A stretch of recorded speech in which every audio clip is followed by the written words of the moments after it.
Canary Islands sponsors the weather.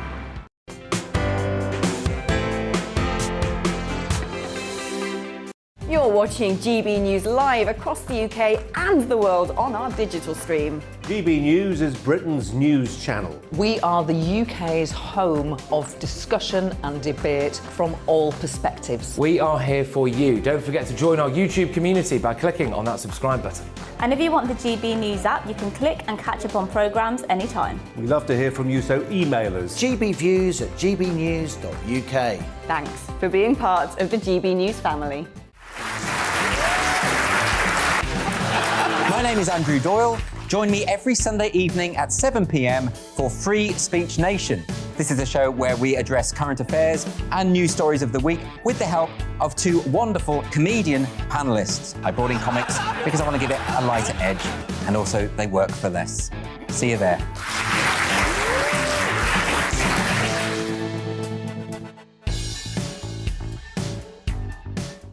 Join my show Farage, 7 p.m. till 8 p.m. Monday through Thursday, and there you will get opinion, analysis, debate, and I'll cover stories that nobody else dares to touch. And then for the last 15 minutes, talking pints. We're over a drink. We have a civilised conversation with someone. We very often disagree, but we do it in a grown-up way. Come and join me on Farage.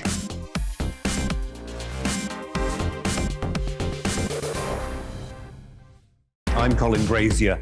I've reported from more than 70 countries around the world, covered wars from Afghanistan to Iraq, from Lebanon to the Balkans. I'm trying to bring that experience, that feel for events, to the studio. And something else. I'm ready to give an opinion. Today's stories with a spark. Brazier from 8 p.m. weekdays on GB News.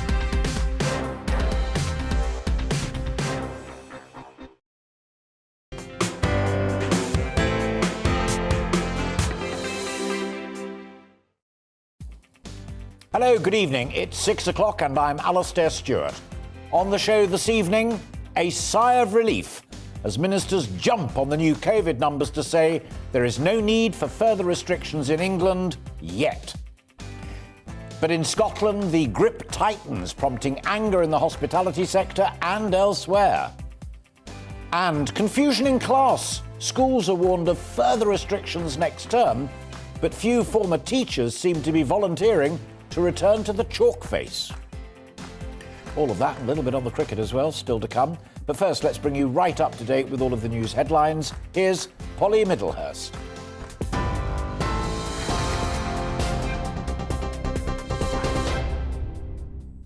Alistair, thank you. Good evening. I'm Polly Middlehurst with your 6 o'clock GB News. The Health Secretary says there will be no COVID restrictions introduced in England before the new year, but says people should remain cautious. As you've been hearing, Sajid Javid said the government won't hesitate to act if needed, however. Boris Johnson was briefed on the latest COVID data by the Chief Medical Officer, Professor Chris Whitty. Tighter measures have, though, been introduced elsewhere in the UK, and that comes as new figures show England has reported over 98,000 new cases of COVID over Christmas Day and Boxing Day. 143 deaths have also been reported. And as Alistair was saying, Scotland has recorded its highest number of COVID cases with nearly 30,000 positive results over the three-day Christmas period. This story has flashing images coming up, and it comes as new restrictions on hospitality have come into force in Scotland to try to stop the spread of Omicron. Meanwhile, Northern Ireland have also introduced similar measures, including the rule of 6 when eating or drinking out. Stephen Montgomery from the Scottish Hospitality Group spoke to GB News and said the restrictions are taking a toll on the industry. A bit of a blow for us in a month that would traditionally, give us most of our turnover, 30-35% of our turnover for the year to get us through January, February and into March. And as well as that, it's the busiest time of the year. Hogmanay in Scotland is one of the biggest celebrations you'll ever see. Well, away from COVID, the Business and Energy Secretary has met with energy bosses to address rapidly rising wholesale gas prices. The chief executives of major suppliers met with Kwasi Kwarteng to discuss what the government's calling the ongoing effects of record high global gas prices. Since the start of September, more than 24 energy companies have gone bust. A government spokesperson says the meetings between the sector and ministers will continue over the coming days to ensure UK consumers are protected. West Mercia Police has formally apologised to the family of the ex-professional footballer Dalian Atkinson over his death. The 48-year-old, who played for Aston Villa, died in 2016 after PC Benjamin Monk kicked him at least twice and tasered him 3 times. Monk was convicted of manslaughter and jailed for 8 years in June. Chief Constable Pippa Mills said a police uniform does not grant officers immunity to behave unlawfully or to abuse their powers. The Metropolitan Police is investigating a video linked to the man arrested at Windsor Castle on Christmas Day whilst carrying a crossbow. The video, obtained by the Sun newspaper, shows a masked figure addressing a security camera and appearing to make threats towards the Queen. Police say the suspect has been sanctioned under the Mental Health Act. More than 165,000 workdays have been lost by Police Scotland due to mental health issues. The data, which was recorded between 2019 and 2020, shows that staff and officers suffered from a range of issues, including alcohol problems, anxiety and depression. During that time, 68 police officers retired early due to mental ill health. The Scottish Liberal Democrats is now calling for annual staff surveys to identify problems more quickly and provide support. Head teachers are worried that pupils isolating because of COVID could miss their A-level and GCSE mock exams at the start of term. The Association of School and College Leaders says the mocks are more high stakes this year as they could be used as backup if exams get cancelled. Almost 10 million children are due to return to school next week, and schools may have to consider a mix of remote and in-class learning if they don't have enough staff to cover classes. In the United States, the jury in the sex trafficking trial of Ghislaine Maxwell has resumed its deliberations today. The British socialite is on trial, accused of luring young girls to be abused by Jeffrey Epstein. The jury last sat on Wednesday before breaking up for Christmas. Miss Maxwell denies all the charges. Here, the numbers of Boxing Day shoppers on the high street fell to almost half of pre-pandemic levels. New figures show that footfall at shopping sites across the UK yesterday was 41% lower than the 2019 level. The numbers, which come from industry analyst Springboard, says nervousness about the COVID infection rate has played a part. That's your news update. I'm back in an hour. See you then.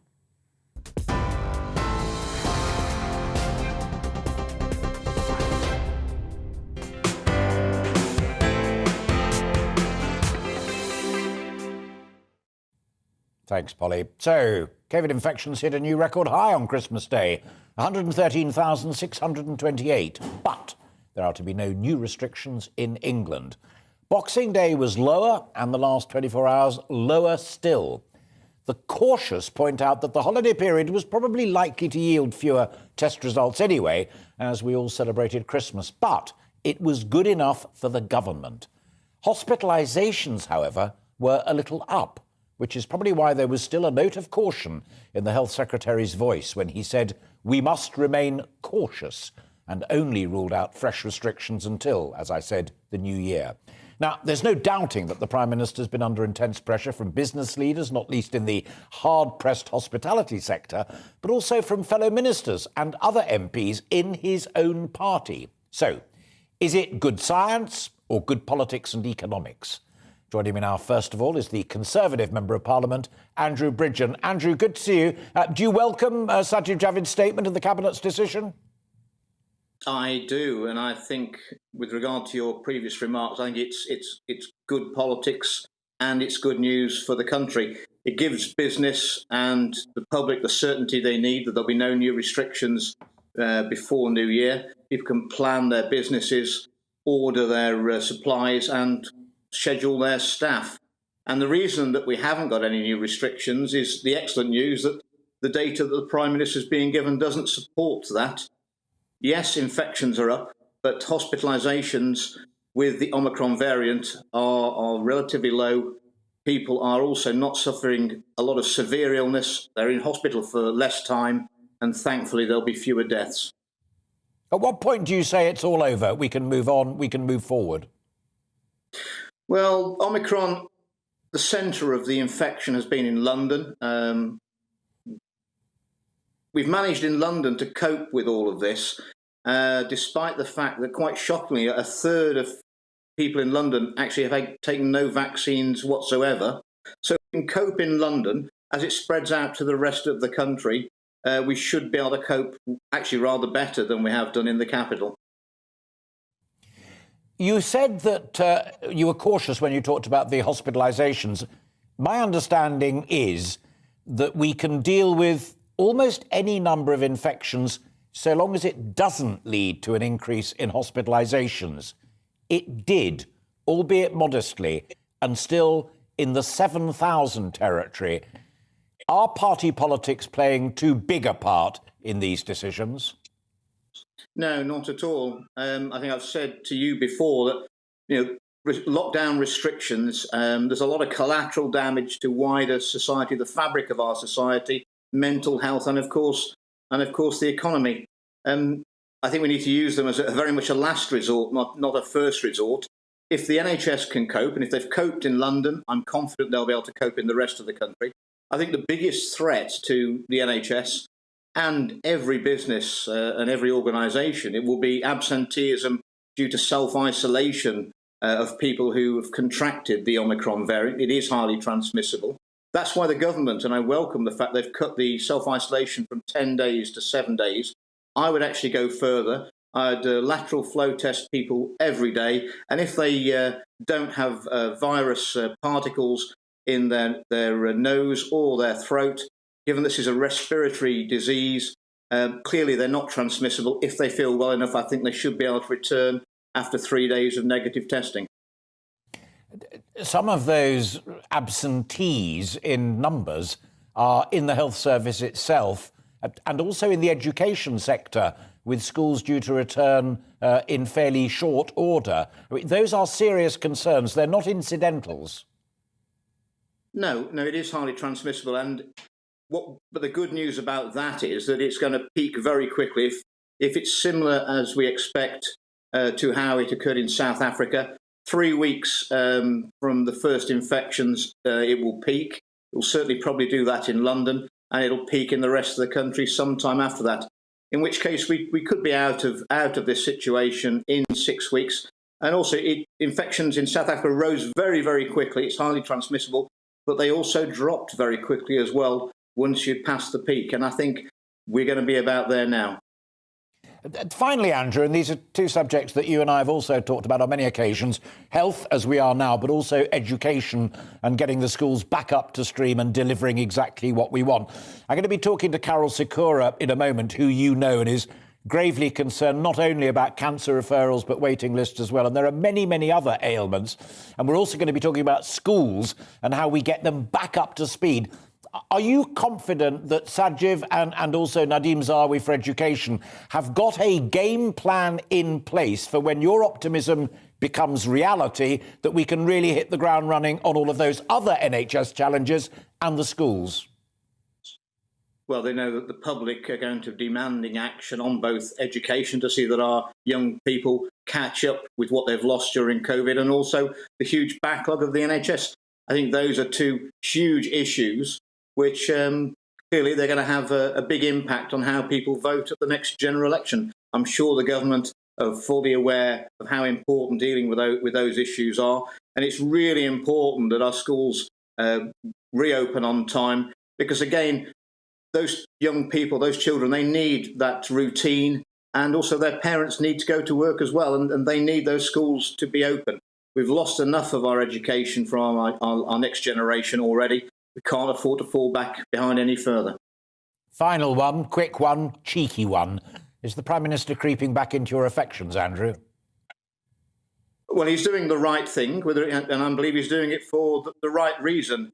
It's not been a brilliant Christmas. A lot of businesses have struggled pre-Christmas, but it's better relatively than most of the rest of Europe, if that's any consolation to someone who's running a hospitality business. But what they have got now is certainty. No new regulations, no before New Year. They can plan their schedule, and let's hopefully. I think 2022 is going to be an awful lot better. I think we're going to have huge herd immunity after we've had the Omicron variant through the country. Good to talk to you, Andrew. As always, thanks for breaking into your evening to be with us. Andrew Bridgen there, Tory Member of Parliament, giving his views on COVID, the health sector, and also education. Listening to that, which was a politician's point of view, I'm delighted to say there was a senior medic who is a good friend of mine and someone who's watched this argument more closely and more comprehensively than many. Professor Karol Sikora, the world-renowned cancer expert, and there he is as always.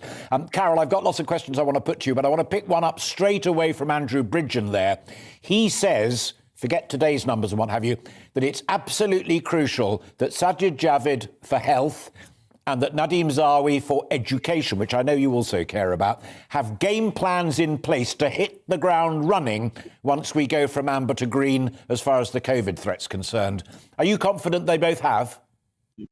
I'm sure they have. And Alistair, I think this is the beginning of the end of COVID. It's beginning to like us, to want to be endemic, for us to live with it and for it to live with us. That's the only way out of this. And I think holding back the call not to do something that Scotland or Wales and Northern Ireland are doing is a tremendous gesture. OK, it's partly political, but it makes sense with the numbers. The numbers weren't released till 4 o'clock today. And you look at them, and the number of people in hospital that are COVID positive is around 8,000. It has been plateauing for the last 2 months. There's no surge. Sure, there's a surge in the numbers, frighteningly high with Omicron, but it's now beginning to go down. The last 3 days are difficult because it's sort of very bizarre holiday. And today, for example, is it a holiday or not? For some people it is. So the testing's not been completely correct. But I think it's all good news, and Boris made the right call.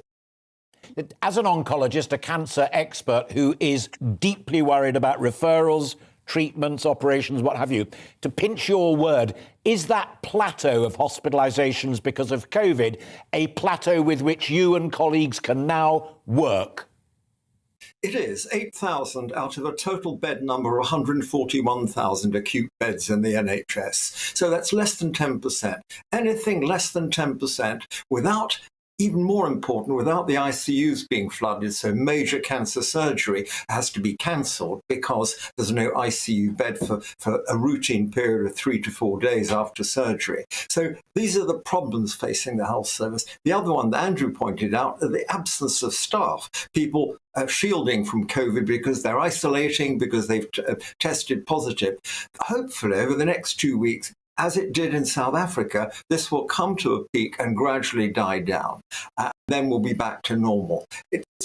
Part of it is psychological, getting people to think, let's not worry about COVID. Let's just not forget it, but put it on the back burner. Let's concentrate on the diseases we're normally experienced at treating. In my case, cancer, but heart disease, strokes, and all the other things that the NHS has to cope with.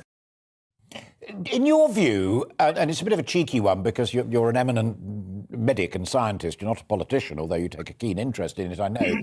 But is this one of those rare occasions where people like Andrew Bridgen and Rishi Sunak in the cabinet have been putting pressure on the Prime Minister for political and economic reasons and fortuitously have actually got it right medically and scientifically as well? I suspect there's both. There's a tug of war going on. You look at the press, you look at what's happening. Poor old Chris Whitty's sitting in the middle trying to say, well, this is what I would do, Prime Minister. They've made the right call today. There's no doubt. No one's objecting to it. Sure, the trade unions, the doctors' unions, the prophets of doom there, the epidemiologists, you're locking in a whole load of disease now that you can't stop unless you lock down today. This sort of concept, I think the proof is in the eating of this pudding, if you like, and we'll know within a week. But you can sort of see from the data it's going exactly the way you predict. And Israel and South Africa have been there and they're coming out of it. We're going to come out of this nicely. It'll make the Welsh and Scottish governments look rather silly with their sort of hard approach to what is relatively a trivial illness for most people. couple of minutes left, Carol, so I want to ask you quite specifically then about your area of specialty and one step back from people at your level, which is the GP level and the referral level, because GPs have had their own problems and have been the source of some pretty fiery debates as well. Do you believe that that flow of people who've detected lumps, bumps or oddities will now start to accelerate so that you guys can get down there and do the business? Looking back at the whole year, Alistair, it strikes me that the biggest delay was not the GPs, not the hospitals, it was the patients themselves. People were scared. They weren't using the health service as they normally would, and they weren't getting diagnosed quickly enough. Still, the biggest problem is the failure to diagnose cancer early. And getting people with symptoms to go somehow to persist, to get those symptoms sorted out, to get a scan, to get a biopsy, to get a referral to hospital, that's the key to all this. And I think once we come out of it, people will get their confidence back and go, sure, there will be reminders, there may be masks in hospitals, they may have to disinfect the room between patients, but at least we'll be getting back. And that is the biggest stumbling block to the early diagnosis of cancer today. And my final question is your take on very high-profile people, not least politicians, who go public on cancer. James Cleverly's wife has been diagnosed, and he was online, social media, sharing that news clearly with her agreement. That does matter, doesn't it? It does. When I began in oncology a long time ago, we didn't talk about the disease. We didn't tell the patient. We may tell the relatives if it's bad news, but we certainly didn't tell the patient. And it wouldn't be in the media. You'd never say someone prominent had cancer. You wouldn't mention it. If you remember that wonderful musical Evita, Andrew Lloyd Webber's musical, Evita Peron had died at the age of 33 of cervical cancer, and nobody in Argentina knew. They flew in a surgeon from New York in a military plane to do the surgery. They then gave chemotherapy, but sadly she died. And no one knew she had cancer. It was an amazing story. That's all gone. Openness is the key. It brings with it information and a willingness to talk. The only area we're a little reluctant is when it comes to the end of life, not just with cancer, but other things. And even that, beginning to break down, people are more willing to talk. So it'll be interesting to see over the next 50 years how that even changes. Carol, always a pleasure. Thank you for breaking into your evening to be with us here on GB News. Thank you.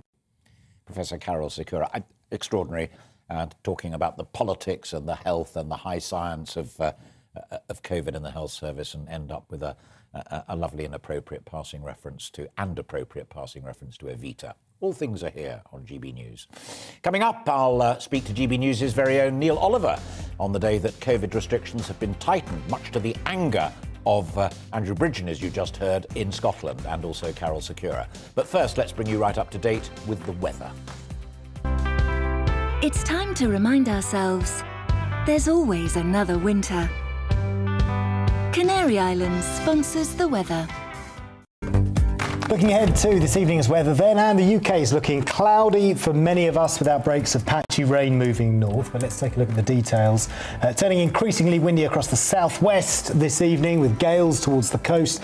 Cloudy for all with outbreaks of rain.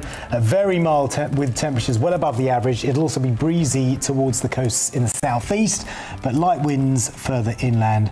Often cloudy with outbreaks of rain in places. There will also be a lot of cloud and some hill fog, across much of Wales through this evening. Patchy rain and drizzle too.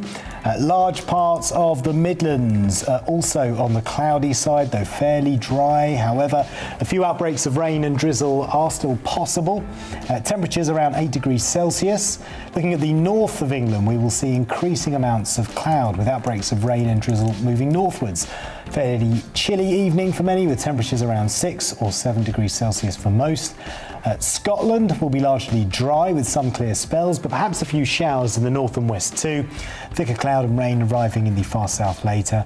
And then finally looking at Northern Ireland this evening, largely cloudy with a little rain and drizzle in places. Temperatures around 7 or 8 degrees Celsius and winds light.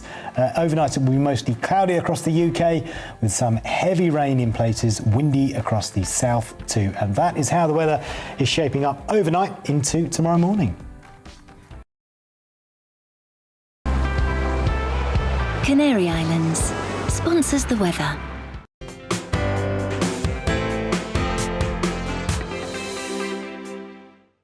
You're watching GB News live across the UK and the world on our digital stream. GB News is Britain's news channel. We are the UK's home of discussion and debate from all perspectives. We are here for you. Don't forget to join our YouTube community by clicking on that subscribe button. And if you want the GB News app, you can click and catch up on programmes anytime. We love to hear from you, so email us. gbviews@gbnews.uk. Thanks for being part of the GB News family. My name is Andrew Doyle. Join me every Sunday evening at 7 p.m. for Free Speech Nation. This is a show where we address current affairs and news stories of the week with the help of two wonderful comedian panellists. I brought in comics because I want to give it a lighter edge, and also they work for less. See you there.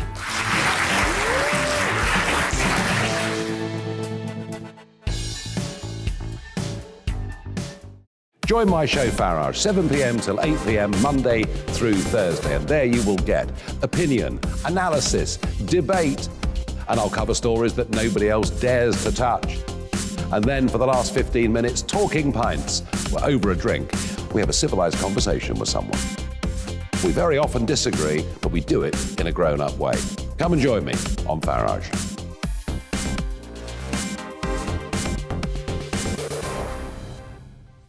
I'm Colin Brazier. I've reported from more than 70 countries around the world, covered wars from Afghanistan to Iraq, from Lebanon to the Balkans. I'm trying to bring that experience, that feel for events, to the studio. And something else, I'm ready to give an opinion. Today's stories with a spark. Brazier from 8 p.m. weekdays on GB News. Join us for the Political Correction. We're here every Sunday to correct politics and put you, the people, back in charge. We talk about all areas of the United Kingdom, including Northern Ireland. Our debate goes way beyond the Westminster Village. It's about the real country. It's about your opinion. So please, we want you to tell us what you think. This is the Political Correction. Every Sunday morning from 10 a.m. here on GB News.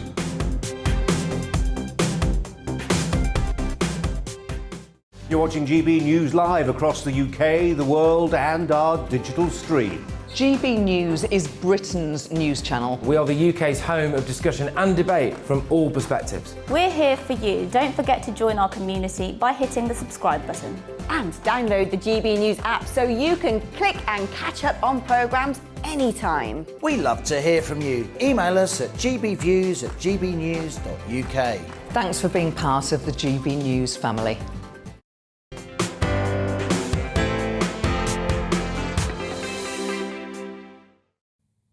Hello, welcome back. The Health and Care Secretary Sajid Javid has announced in the last few hours that there will be no more restrictions in England before the new year. But in Scotland, from today, nightclubs have closed and the 1 metre distancing rule's been reintroduced in pubs, restaurants, gyms, theatres and museums. The Economy Secretary in Scotland, Kate Forbes, said the restrictions were targeted at reducing the spread of Omicron while the booster programme takes effect. She said, and I quote, "These temporary restrictions are targeted at reducing the spread of Omicron while the accelerated vaccination programme takes effect. I understand how difficult this has been for businesses in recent weeks, but we must reduce our contacts and limit the spread of the virus. We're providing £375 million in business support, which is a significant investment to support those who have experienced cancellations and help them get back on their feet in the new year.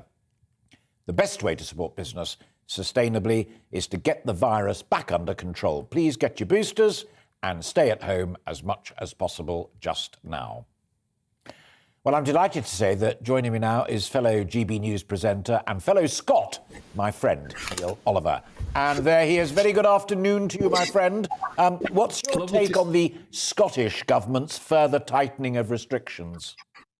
Oh, goodness me, what a question. Bitterly disappointed on behalf of the businesses that it's going to further cripple and hobble, if not put out of business once and for all. Based on watching First Minister Nicola Sturgeon's operation over the last couple of years, it comes as absolutely no surprise.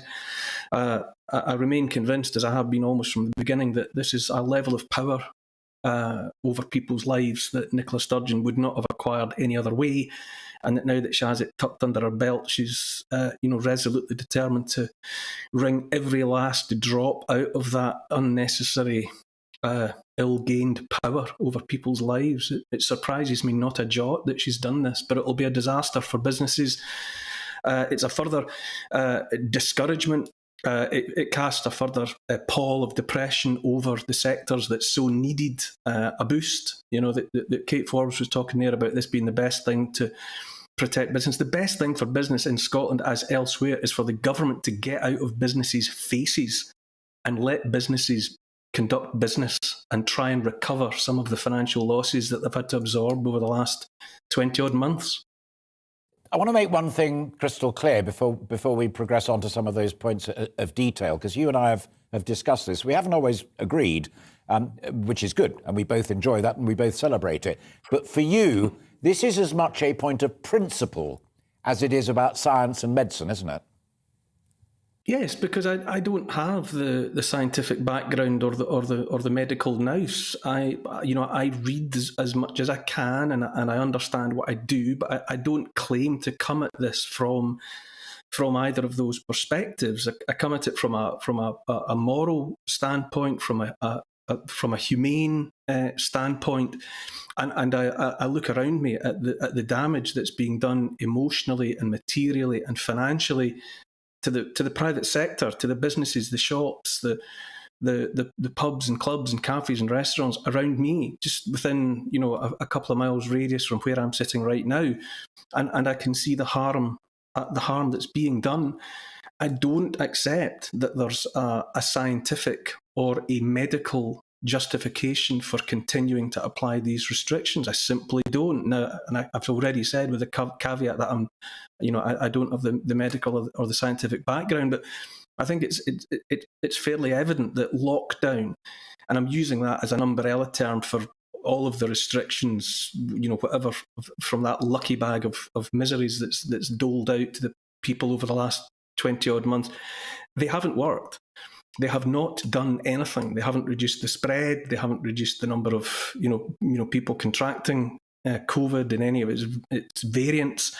These restrictions are just disastrous. They're just heaping misery on misery, and it's high time, at least in England, in the short term. The government seem to have understood that there, but in Scotland, in Wales, and in Northern Ireland, the governments, the assemblies are still up in the faces of business, and that is to the detriment of all.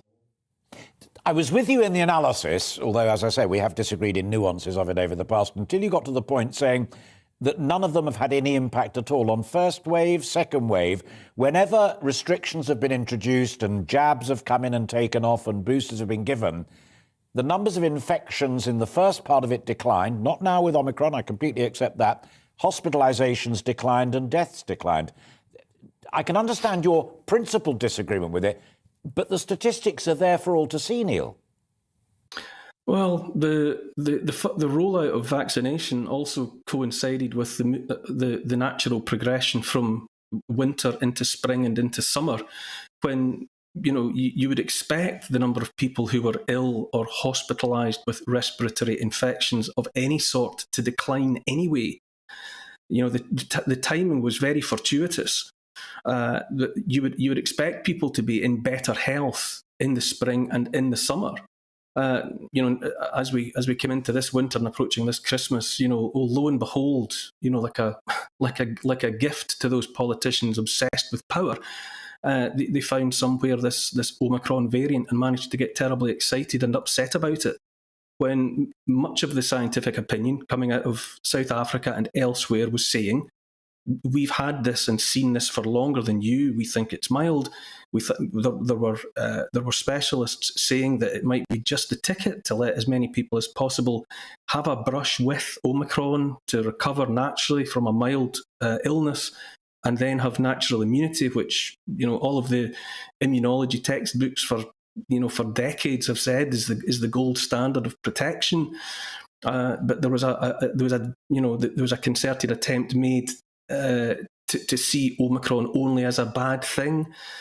because yet again there was this general determination to hang the sword of Damocles over everybody's heads. I just think it's been the wrong way to go about it, and the collateral damage, when all is said and done, and we look back on this from whatever point in the future at what happened and what was done, I think this will be in the final analysis, it will have been the mother and father of all public policy disasters.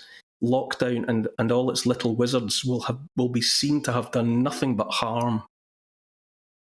Finally, I know you keep a very keen and learned eye on much greater thought, such as philosophy and, as you were saying, the morality of it all.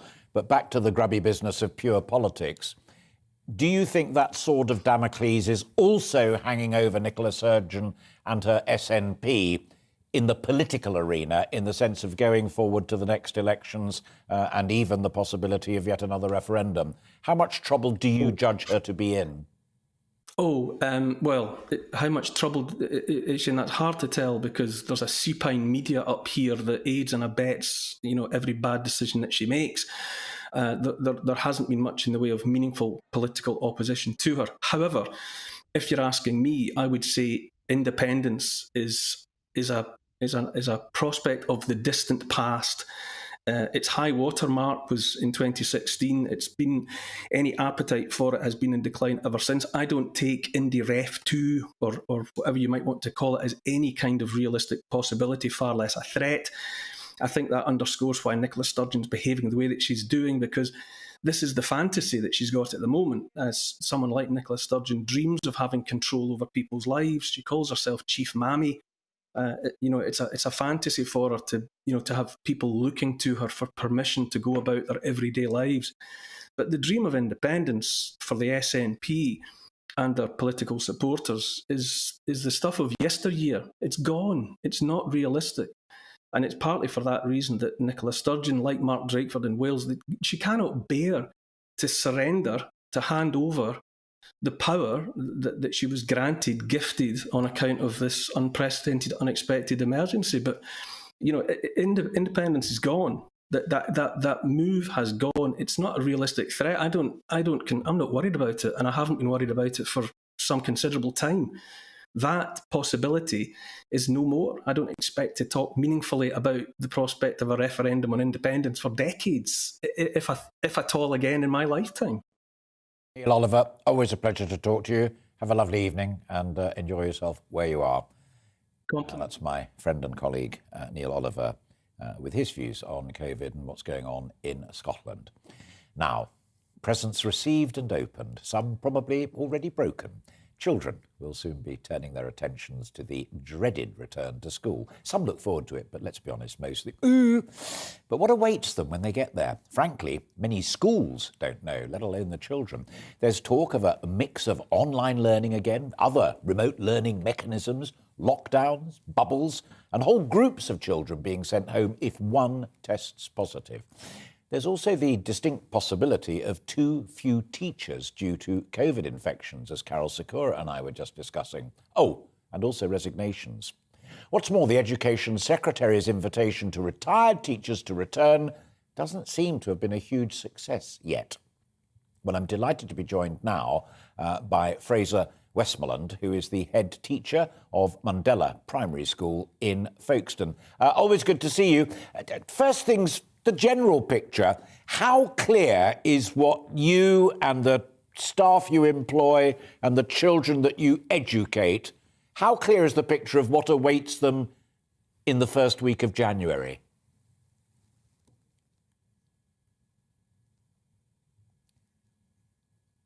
We have no audio there yet, which may mean that he's muted, or it may mean we've got a problem. So I will just going to talk for just a few seconds while I'm told in my ear whether they've sorted it or not. The reference I made there at the end was Sajid Javid, the Health Secretary, had decided that there was a distinct possibility that children had to be protected if the Prime Minister's desire to get schools open, come what may, was required. The other side of the equation was Nadeem Zawi saying, let's try and make sure if we've lost teachers because they're COVID positive, that those who've retired can come back. 25,000 people liked that tweet from him, but we haven't heard very many stories of people who've returned in a positive answer to that question.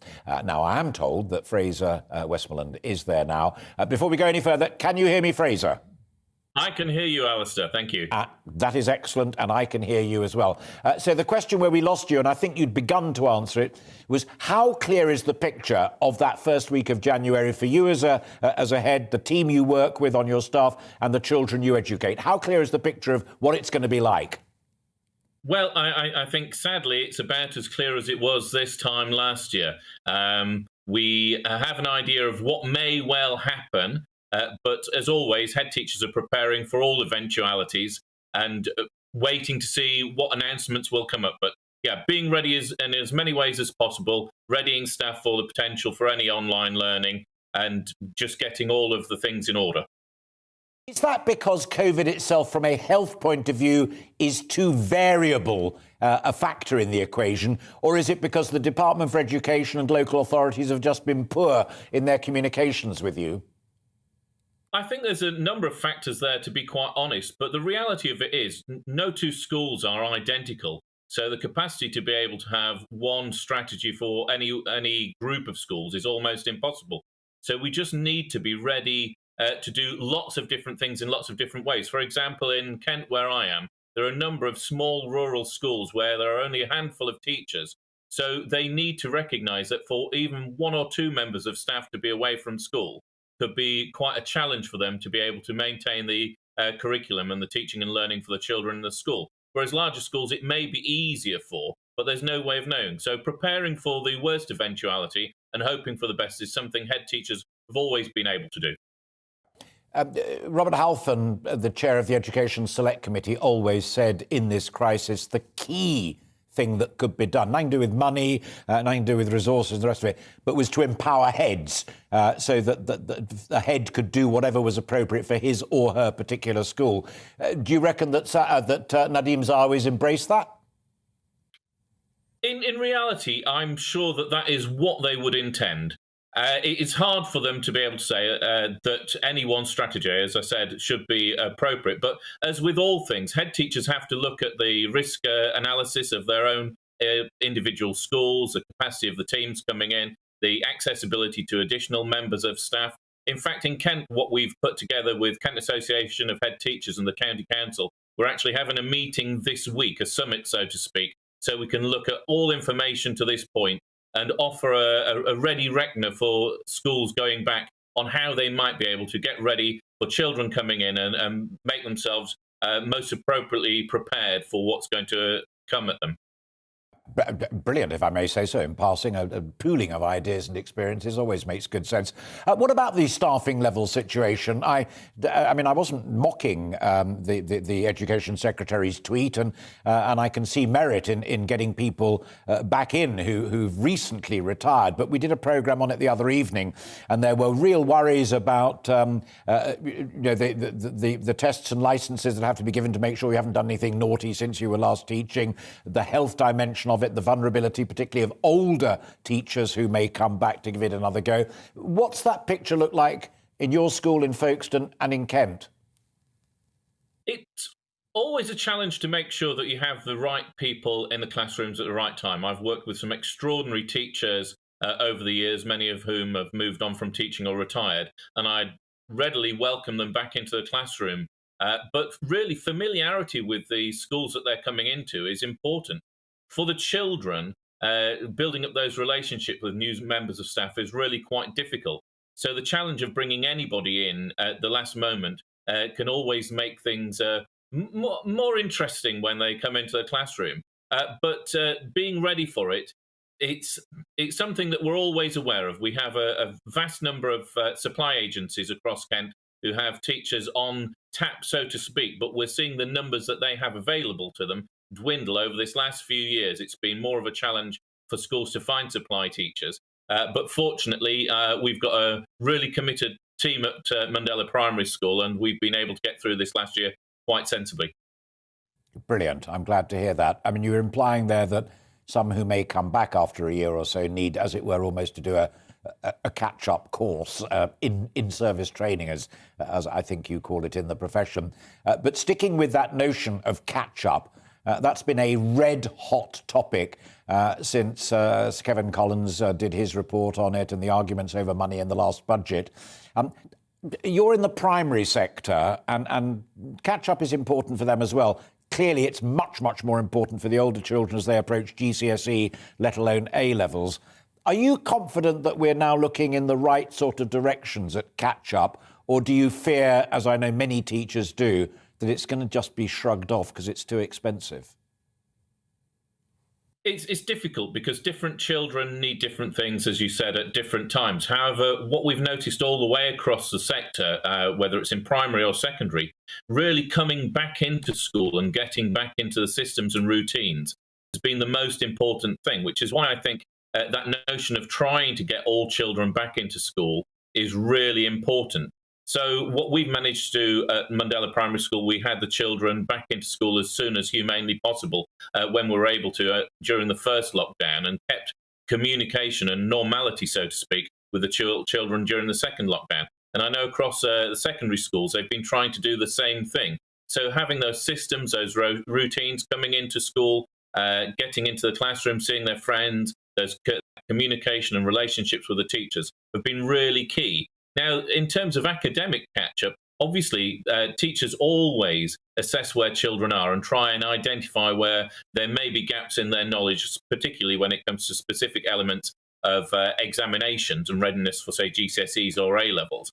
And that will always be the case. And the support that we can get from the government to ensure that there aren't any issues around examinations will be very welcome to my secondary school colleagues going through this year.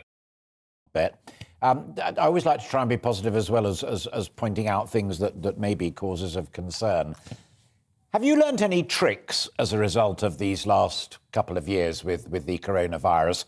Things that you've had to do as an educator, force majeure, as it were, that you don't have to do in the future if it's now looking better, but you'll think, no, I like that. That actually works. We have learnt a lesson out of the crisis.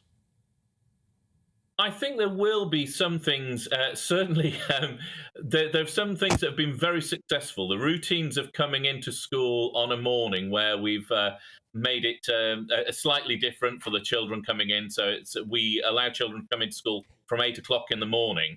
So there aren't so many coming through the gates at the same time. We'll certainly keep that going. It's slowed the numbers rather than it being a whole-scale rush. It's more of a steady pour into school on a morning.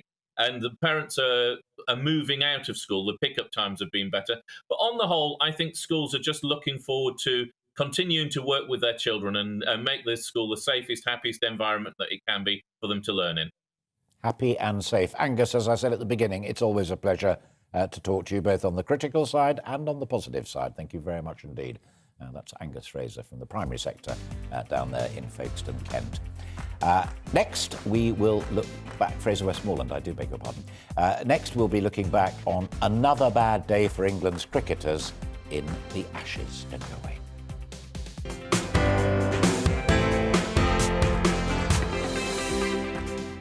You're watching GB News live across the UK and the world on our digital stream. GB News is Britain's news channel. We are the UK's home of discussion and debate from all perspectives. We are here for you. Don't forget to join our YouTube community by clicking on that subscribe button. And if you want the GB News app, you can click and catch up on programmes anytime. We love to hear from you, so email us. gbviews@gbnews.uk. Thanks for being part of the GB News family. My name is Andrew Doyle. Join me every Sunday evening at 7 p.m. for Free Speech Nation. This is a show where we address current affairs and news stories of the week with the help of two wonderful comedian panellists. I brought in comics because I want to give it a lighter edge, and also they work for less. See you there.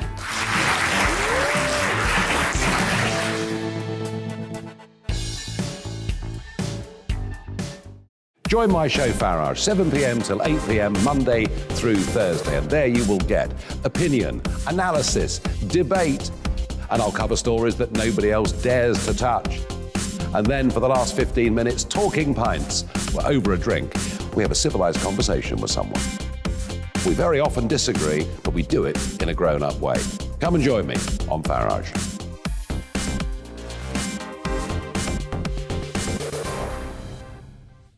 I'm Colin Brazier. I've reported from more than 70 countries around the world, covered wars from Afghanistan to Iraq, from Lebanon to the Balkans. I'm trying to bring that experience, that feel for events, to the studio. And something else. I'm ready to give an opinion. Today's stories with a spark. Brazier from 8 p.m. weekdays on GB News.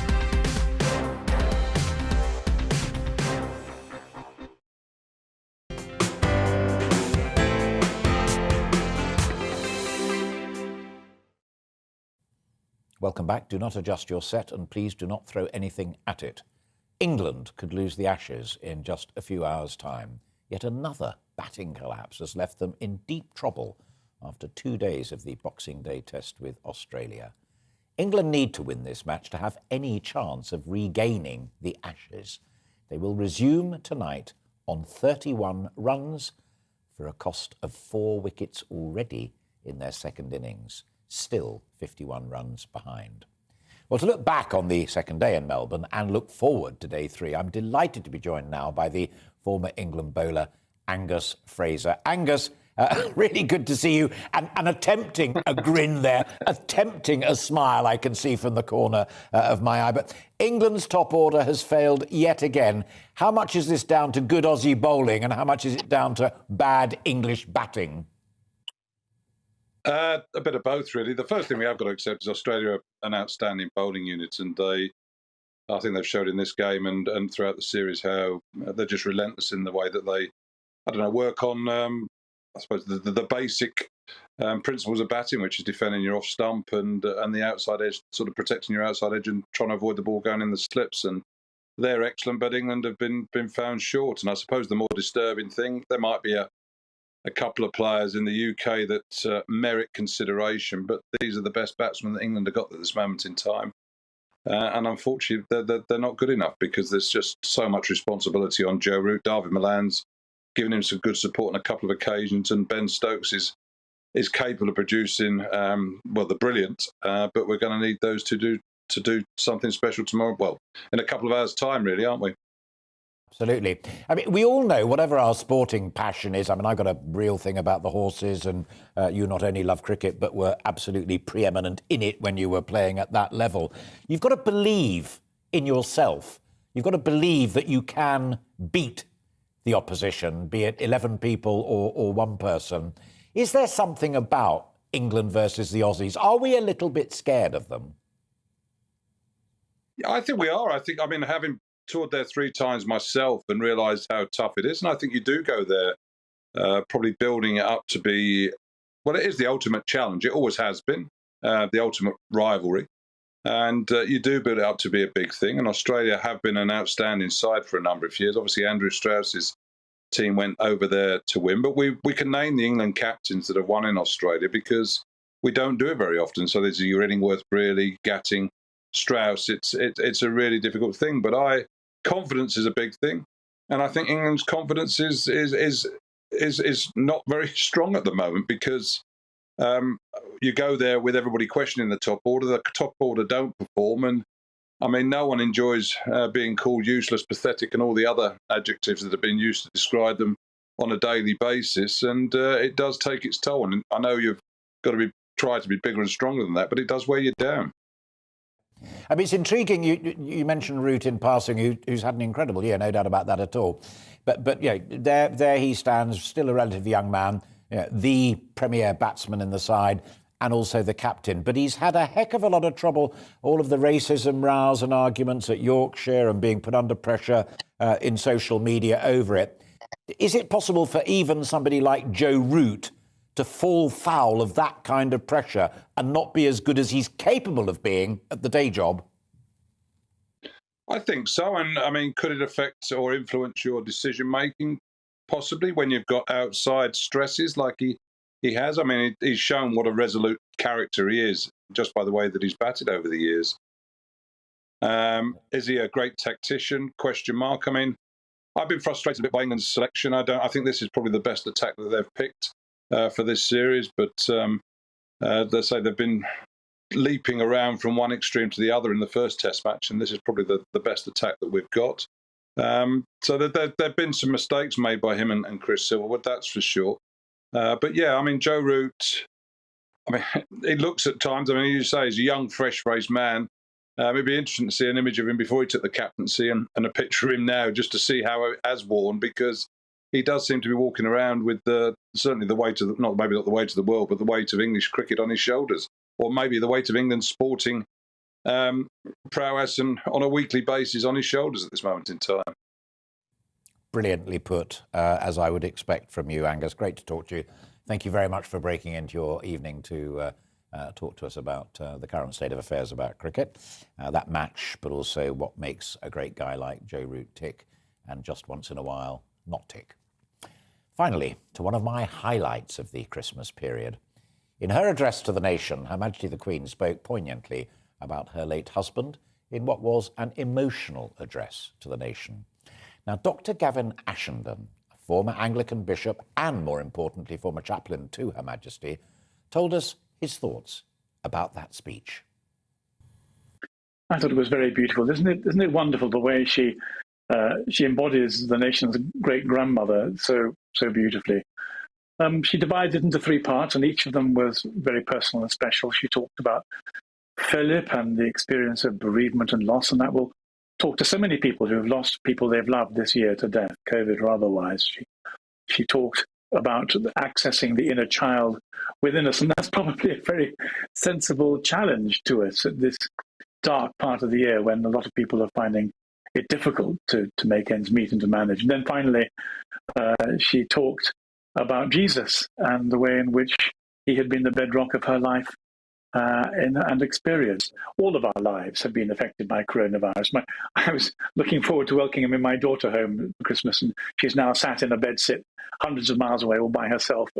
The Queen wanted to speak to all of us who've had our lives affected by illness, by loneliness, by isolation, by deprivation. So it was very important that she did do so. But the thing that made me laugh, actually, was when she put in that special bit about carols where you have to know the right tune. And she was obviously putting in a dig at some experience of some idiot changing the tune to something unfamiliar that we don't know, and saying, look, we need some handholds in life, and the right tune to the right carol is one of them. I thought that was very funny, and it will have touched a number of people as well, alongside her solidarity in the face of COVID. But I think in the end it comes by finding a deeper meaning for our humanity and finding a way so that we can live life without fear.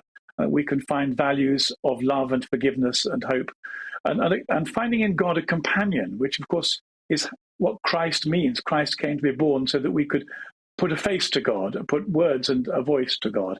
I think that one of the things that COVID does is to strip us back to essentials, and for many of us remind us that we need a faith, a real living faith, to make our way through the burdens and the difficulties that life can sometimes throw at us, as it has done this year. Graham Ashenden on Her Majesty the Queen. That's it for now. I will be back at 8 o'clock, but next up, it's Nigel Farage. Before that, let's bring you right up to date with the weather. It's time to remind ourselves there's always another winter. Canary Islands sponsors the weather. Looking ahead to this evening's weather then, and the UK is looking cloudy for many of us with outbreaks of patchy rain moving north. But let's take a look at the details. Turning increasingly windy across the southwest this evening with gales towards the coast. Cloudy for all with outbreaks of rain. Very mild with temperatures well above the average. It'll also be breezy towards the coasts in the southeast, but light winds further inland. Often cloudy with outbreaks of rain in places. There will also be a lot of cloud and some hill fog, across much of Wales through this evening. Patchy rain and drizzle too. Large parts of the Midlands also on the cloudy side, though fairly dry. However, a few outbreaks of rain and drizzle are still possible. Temperatures around 8 degrees Celsius. Looking at the north of England, we will see increasing amounts of cloud with outbreaks of rain and drizzle moving northwards. Fairly chilly evening for many, with temperatures around 6 or 7 degrees Celsius for most. Scotland will be largely dry with some clear spells, but perhaps a few showers in the north and west too. Thicker cloud and rain arriving in the far south later. And then finally looking at Northern Ireland this evening, largely cloudy with a little rain and drizzle in places. Temperatures around 7 or 8 degrees Celsius and winds light.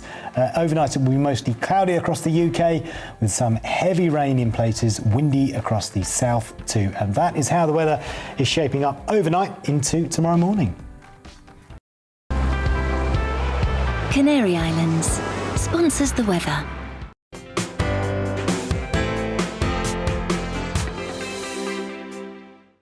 You're watching GB News